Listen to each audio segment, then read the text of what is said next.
সমস্যা। এই যে বেগুন গাছে দেখলাম যে বেগুন গাছটার ভিতর এইভাবে এই যে দেখেন ভিতরটায় আমি কাটছি, এটা দেখলাম যে এখানে ভিতরটা আপনার পচা লাগছে আর কি।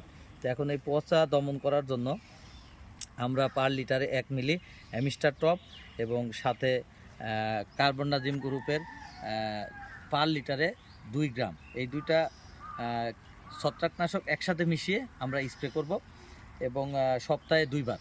তাহলে আশা করি আল্লাহর রহমতে এটা ভালো হয়ে যাবে। এর পরবর্তীতে যা হয় এটা ইনশাল্লাহ আপনারা দেখবেন।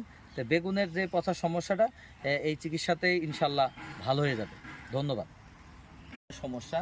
এই যে বেগুন গাছে দেখলাম যে বেগুন গাছটার ভিতর এইভাবে এই যে দেখেন ভিতরটায় আমি কাটছি, এটা দেখলাম যে এখানে ভিতরটা আপনার পচা লাগছে আর কি।